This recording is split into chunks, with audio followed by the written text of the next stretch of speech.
On World AIDS Day, the HIV Commission is calling on the government to test to end all new transmissions of HIV in England by 2030.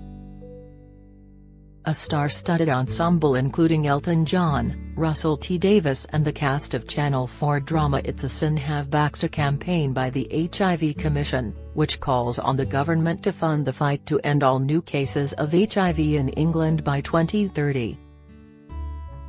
This comes ahead of the Health Secretary's HIV Action Plan, which is due to be announced by the end of the year. As part of the ongoing campaign, the HIV Commission published a report outlining 20 recommendations for the government's action plan. The emphasis of the report is on the importance of routine opt-out testing for HIV, regardless of gender, ethnicity or sexuality, to find the estimated 5,900 people living with undiagnosed HIV in England. According to Public Health England, there were over 500,000 missed opportunities to test eligible people for HIV in specialist sexual health clinics last year. Half of those were not offered a test, while the other half declined. There is a disparity between the two groups most affected by HIV in England, with only 4% of gay and bisexual men refusing a test, compared to 20% of Black African heterosexual women and 9% of Black African heterosexual men. These figures led the HIV Commission to recommend no one leaves any sexual health services without being offered a test. Throughout the wider health service, the report recommends that whenever anyone registers for a GP, presents at A&E or has blood samples taken, they should be offered an opt-out, not opt-in, HIV test. Fraser Wilson, from the charity Terence Higgins Trust, said, "The reason some people refuse the test is because they are scared," pointing to the work done in the 1980s, like the terrifying tombstone adverts, to scare people around HIV. Fraser said, "It's about unlearning that so that people will be proactive in getting tested." Thanks to effective treatment, people diagnosed with HIV today can live normal lives and become undetectable, which means they cannot pass the virus on. HIV is a health condition, yet it's treated in a way that very few others are, said Fraser, so opt-out testing is about changing that. Lots of things have changed medically surrounding HIV, but the stigma hasn't improved to the same extent, said Ian Green, CEO of Terence Higgins Trust.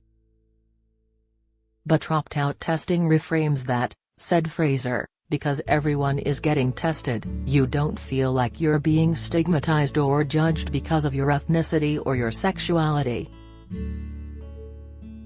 It becomes a routine part of healthcare. Opt-out HIV testing is already routine in maternity services, where a 99% testing coverage has led to almost no babies being born with HIV in England.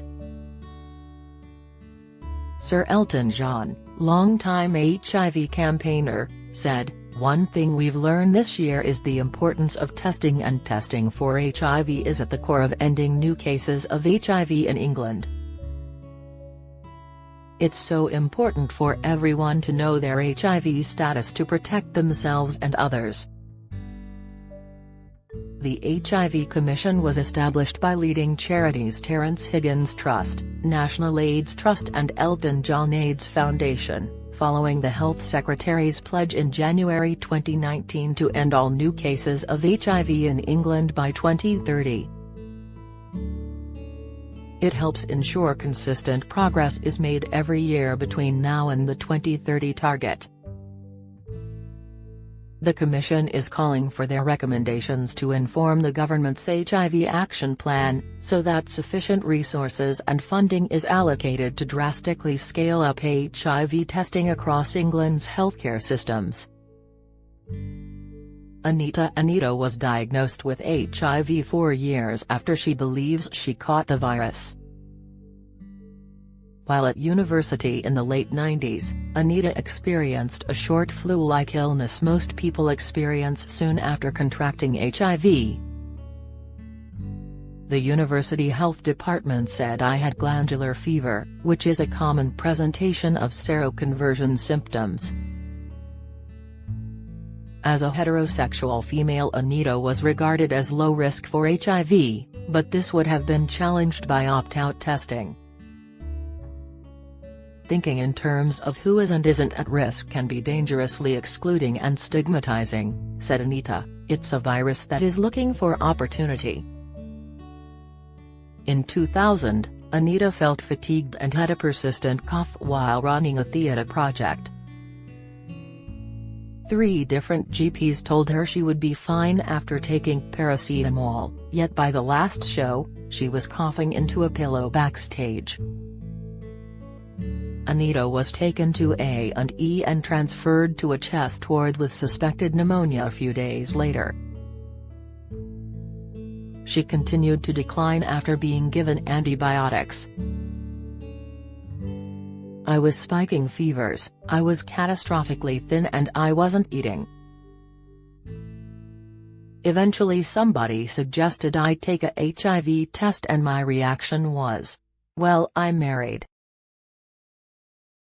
Anita was placed on a ventilator in intensive care, suffering from pneumonia and a number of hospital-acquired infections. People were coming to say goodbye. The blood test was done around this point, but I was unconscious on a ventilator. It was incredibly traumatic for my family and friends. It was horrific. It was like the late 80s before we had treatment. Anita considers her experience a collective failure, as there were many opportunities to have tested her for HIV. Early testing could have saved me and my family all of that trauma. Not to mention how much money I cost the NHS. I don't want anyone else to needlessly go through that. Anita was placed on antiretroviral medication following her diagnosis and has since been living well. She serves as a peer mentor to people who are struggling with their diagnosis and is part of Terence Higgins Trust's Positive Voices community. The more we talk about HIV, the more we normalize it as a health condition, not a social disease. It's something in the population that we need to be careful and curious about. Hopefully, it won't be in the population by 2030 with funding in place. Ian Green, CEO, Terence Higgins Trust. Terence Higgins Trust is the UK's leading HIV and sexual health charity. Founded by the partner and friends of Terry Higgins, one of the first people in the UK to die of an AIDS-related illness, the charity supports people living with HIV. Ian is determined to ensure that HIV is not forgotten by the government. We've all lived through the COVID-19 pandemic recently, so it's important to remember that the HIV pandemic still exists, which is scandalous really, because effective treatment is available for people to live a normal life with a normal life expectancy. Terence Higgins Trust would like opt-out testing to become available everywhere, beginning with areas where there is a high prevalence of HIV. There needs to be a focus on marginalized communities, like Black African communities, who are less likely to have access to support, said Ian. Ian was diagnosed with HIV in 1996, when effective treatment was just becoming available.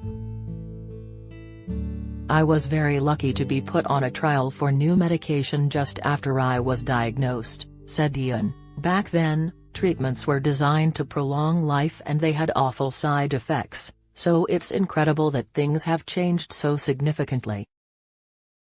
Thanks to treatments that keep those diagnosed with HIV well and stop the virus from being passed on, and PrEP medication which prevents somebody from contracting HIV, Ian says we have all of the tools in the toolbox to eradicate all new cases of HIV by 2030. It's absolutely achievable, as long as the government, NHS, charities and civil services propel resources into this. Nathaniel Hall. Actor and HIV activist Nathaniel Hall stars in Russell T. Davies' acclaimed drama It's a Sin, which follows 5 friends across the AIDS crisis in the 80s and 90s. With over 6.5 million viewers, the drama is Channel 4's biggest instant box set. Undoubtedly It's a Sin has had an impact, said Nathaniel. It brought HIV into the national conversation. On the first day of HIV testing week, which coincided with the broadcast of It's a Sin, 8,200 testing kits were ordered in a single day, smashing the previous record of 2,800. To land that gig with one of my screenwriting heroes was incredible, said Nathaniel. The good drama drew that huge audience in, and it became an amazing opportunity for charities and people with HIV to educate. Nathaniel says that It's a Sin comes at the end of a long line of tireless work by activists, charities and organizations who are calling on the government to meet the target of zero HIV in 2030. We are really close, he said, so hopefully the government will put their money where their mouth is and not slip up on that commitment. As somebody living with HIV, it was a real honor to tell those stories in It's a Sin, Nathaniel said. I had lots of people message me and say that it meant a lot to them to have somebody with lived experience of HIV in that cast. Nathaniel was diagnosed with HIV aged 17, only a short while after coming out as gay. Years later, he wrote a play about his experience. His one-man show First Time tells his story of growing up gay and HIV positive, through a series of personal letters, poems, confessions and Nathaniel's drag alter ego, Sue. Nathaniel Hall is on tour with his autobiographical play First Time. It will be at the Contact Theatre in Manchester from 30 November to 4th of December and then tours the UK again from January 2022. See nathanielhall.co.uk for venues and dates.